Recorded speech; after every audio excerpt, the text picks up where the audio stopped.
I didn't think that Deion Sanders would get to a point where you've got the Raiders saying, we're good, and the Cowboys are calling him up. By virtue of waiting, Jerry Jones, he cost himself an opportunity, a window, to interview coaches like Aaron Glenn, Ben Johnson, Steve Spagnuolo. Could have interviewed them during the bye week for the number one seeds. Now he has to wait until those teams are eliminated from the playoffs. Okay. So Mike McCarthy bolts, and Jerry Jones dials up primetime. Adam Schefter got in contact with Deion last night, who said this: to hear from Jerry Jones, truly delightful, and it's intriguing. I love Jerry and believe in Jerry. Delightful. After you hang up and process it and think about it, it's intriguing. But I love Boulder, and everything there is about our team, the coaches, our student body, and the community.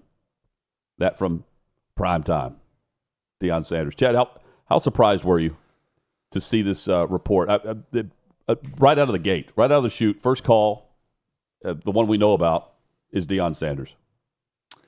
It's one of those weird sensations when I saw the news that I thought to myself, I'm not surprised by this. Why wasn't I thinking about this possibility all along? Because of who Jerry Jones is, because of the ties to Dallas. We were really fixated on that opportunity possibly with the Raiders. But Hutton, and you pointed this out a while back, a lot of that was Shedeur Sanders and some of his social media activity. But also with me, it was more position in the draft. Because all along I'm thinking he's only leaving Colorado if he's guaranteed a chance to coach his sons in the NFL. And he said as much on Good Morning America. So I was more fixated on that Raiders opening because they're closer to number one overall. Yeah, and I wasn't thinking about the Cowboys as the sleeper possibility because they were a little bit further back in the draft. Deion has also mentioned that he was directly asked, hey, which teams he mentioned Las Vegas and New York with the Giants. That has also been something he said. He's also said that, hey, I don't want to coach in the NFL. But here's Deion Sanders. Deion getting down in Dallas.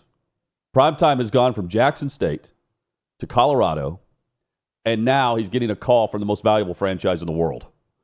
He is football's ultimate algorithm. He's just as much Jake Paul or Logan Paul or Mr. Beast as he is college football head coach. And Matt Campbell and Marcus Freeman, solid coaches. Marcus Freeman has a chance to win the national title. But they can go land the Jaguars. Maybe.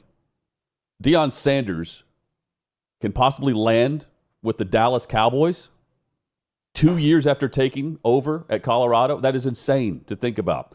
I'm all for it. But, following this storyline creates so many questions. And, Chad, here are my immediate, in-the-moment questions. I just started jotting them down as I was brainstorming. And it's filled with plenty of skepticism, all right? So now all of a sudden he does want to coach in the NFL? Here is Deion on the Dan Patrick Show in the late fall of his first season in Boulder. Is the NFL a goal eventually in your life? Coaching? Yeah. No, not whatsoever. I don't think I'm built for the NFL. I don't think, because I appreciate the game so much, and I respect the game so much of what the game has consistently done for me for a multitude of years, that when I see a guy getting paid millions and millions of dollars and he has no respect for the game, does not want to excel and exceed expectations in the game, I'm going to have a true problem. So I'm the kind of coach that would go out there with 53 and come back after halftime with about 32. Because I can't do it. Like I'm too brutally honest, and I want to win that much, and I need everybody that respects the game. And oftentimes money clouds that judgment. That is happening in college football. Money clouds that love and that passion for the game. What if it's a package deal with you and Shedeur? Don't forget Shiloh, by the way. Don't forget Shiloh. Eventually he's coming. No, sure. They're going to come out the same year, next year. Okay. They better not try to leave Daddy this year, by the way. I don't know. I haven't thought, man, I'm trying to win a game. I'm not thinking down the street that far. I haven't thought like that. That's a great thought process, though. So I believe Deion in that moment. And it's not just a random answer in the middle of a great start to his first season either. He said it many times, including in a feature that 60 Minutes had on him. Oh, wait. Okay. You don't want to coach in the we NFL. go. Not one bit. It's hard for me to coach a person that makes a lot of money that does not truly love the game that blessed me. And I don't want to go to jail. What are you going to jail for? Because I'm going to jump on somebody. I will come out at halftime with half the team. I mean, he's said this over and over again, Chad. And look, I look at this and I go, knowing that he feels this way, but also knowing that he wants to coach his sons, here's more immediate questions. Can the Sanders family do anything on their own? I mean, that's just initial thought. For the Cowboys, there is one star. It's Jerry Jones. He's not Colorado AD Rick George. He's the owner holding a quick media gathering outside your locker room immediately following the game, which is a big win. Or if you're playing at home, it's an embarrassing loss. How long could those two coexist in the same atmosphere? Why did Jerry Jones call him first? He wants him. I want to hear from Jerry. When's this Dallas radio interview? How do the Cowboys land Shedeur? Or his next appearance on Landman. But the season just ended, so it won't be until season 2 we see him again on Landman. Well, maybe he'll explain his love of Deion Sanders in season 2. Will he be acting or not? I can't tell with Jerry anymore. How are the Cowboys going to land Shedeur and Shiloh? I am fascinated by this. The Titans hold the number 1 pick, and they could hold Dallas for ransom, knowing that he's going to play with his dad. And Deion, the dad, or son Shedeur, could refuse to report to the team that drafts him, potentially. What's Roger Goodell thinking? That's another question I have. I mean, he's loving the pub, but he's going to have someone dictate. It goes from, we're not going to play for this team, this one team, to there's only one team he's going to play for. My father. Yeah, that's not that's not Archie Manning and Eli. I'd love to know why he is adamant about certain teams not landing Shedeur. His purpose for this isn't, all about coaching either. Deion seems to insinuate, like he did on FS1, Chad, that it's some teams are just not on the list, and it's not just because of poor coaching. It's it's ownership, it's how they're structured. It's I guess they just don't rub him the wrong way. I think they don't live up to the standard of excellence that he expects behind the scenes. So we'll see. Chad, I look at this and I think, let's do it. Let's see it. But this will go from, okay, you're not going to play, hypothetical, you're not going to play for the Browns, and you're not going to play for the Cardinals, you're not going to play for the Titans, wherever. It goes from that to, okay, we are going to dictate right now he's going to play for Dallas or Giants or Titans if he ends up as a head coach. That's more LeBron than what this has been all season. LeBron dictated exactly where he wanted his son to play. Deion would be doing that too. And I think it's a much easier, cleaner way to do this if you wait a year. If you wait a year and he's at a team, because look, 13 out of the last 15 seasons, the coach who has ended up with the number 1 overall pick has either been fired that offseason or the following offseason. Deion's got a great percentage chance to be the head coach for Shedeur's team if he waits a year. And that could be here in Tennessee if Brian Callahan's out the door the next season. That's how you dictate it, but you don't dictate it. And it comes across he says he wants to do this behind the scenes. He wants to do this more silent. That's how you do that, right? Instead of just taking a job and saying sons, plural. Let me add a question to that. Well, how much does Deion Sanders really want to coach if it's not his sons? Because that answer to Dan Patrick is a little bit confusing to me. Now, things change.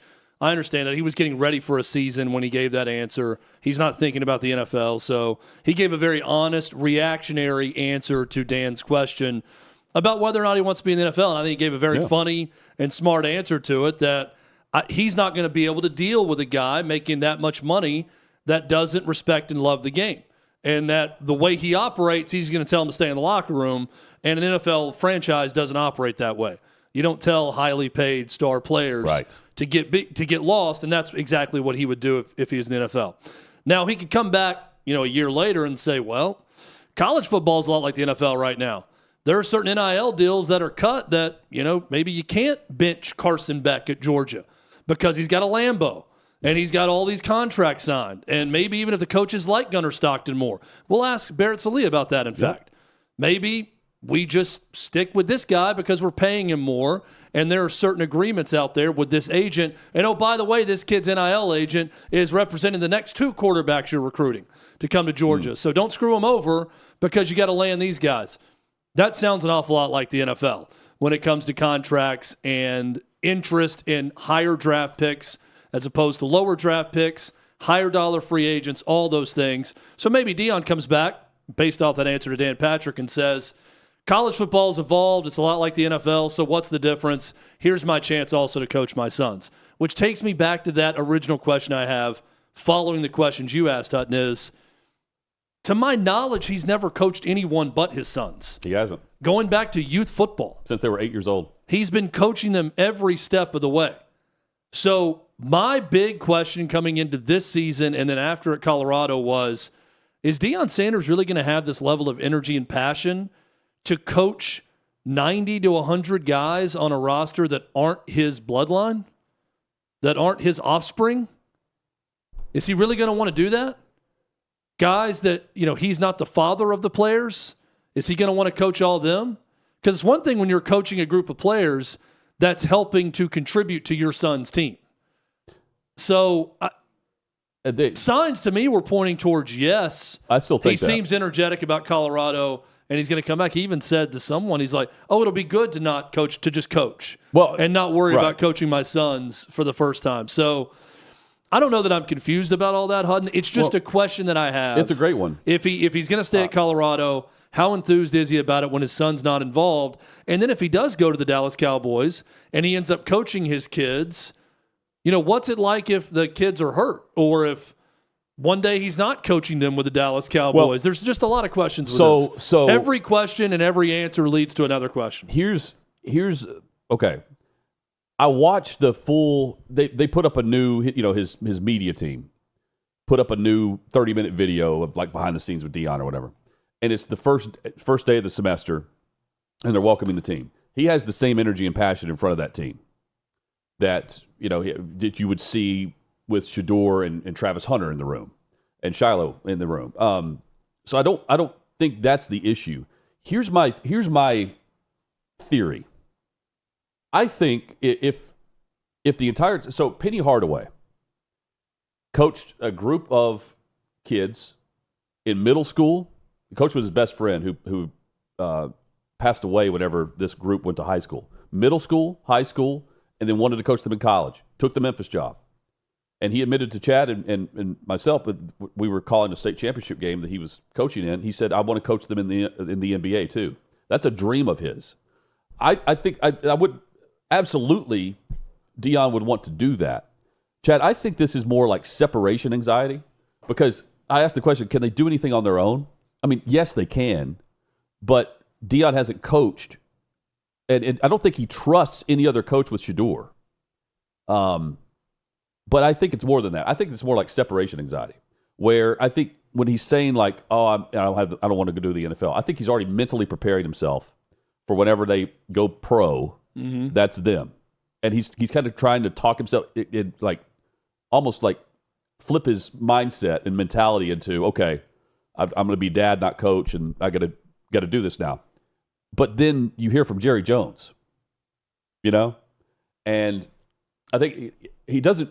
So there seems to be a codependency going on, and I think it's if him. he continues to follow his kids everywhere they go. And I mean, I'm not a and father. I think it works both ways. I totally understand, the want to make sure that your kids are set up perfectly and in line with what you guys have, the goals that you've set over the course of their life. And I think he's great at doing that.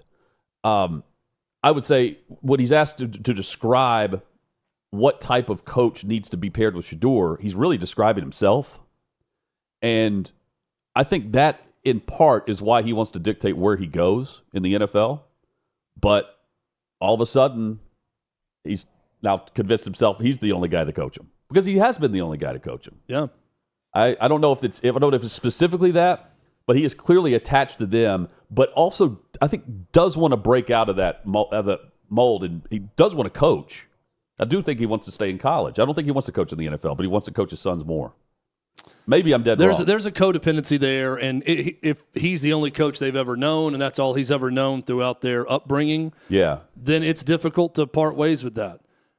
I think if he got away from it and just saw a season of them being on their own and hopefully getting into an NFL system organization where they like the coach and it's going okay, right? Yeah. Then he'll see, all right, it's not going to be the worst thing in the world. And I don't, when I say it's more like, I don't want to play like parent-child psychologist here. Yeah, same. But there does seem to be some codependency between all sides of this going on. And they've done nothing but have success. Right. You know, and when I say it's more like LeBron than it is more like Deion, I don't mean from the aspect of his kids don't have the talent to play in the league. That's not, I mean, Shedeur's going to be a number 1 overall pick potentially. And then you have Shiloh, who's a practice squad type player, but that's how you get into the NFL. Have 2/3 of the league is that type of guy. So it's not from the talent, it's more of the dictating where said player goes. Jerry Rice didn't do that with his son. You know, several others in the league. Randy Moss, his son didn't, he didn't dictate it. Deion is the prime time. I mean, there does come it. a time where you have to, you have to let little birdie fly. Yep. You got to let them out of the nest and let them go, and they got to figure it out on their own. And you got to, I mean, I don't know if it's swallow your pride as much as just come to the understanding that there are other people who could coach my kids. I don't have to be the only one. Even though if you know in your heart of hearts, I'm going to be the best coach they've ever had, which is probably true for Deion Sanders. I mean, it's the only coach they've known. He probably knows that. You also have to understand that I can't do it forever, and it's okay if they learn from someone else. So let them go. Off into the world you go.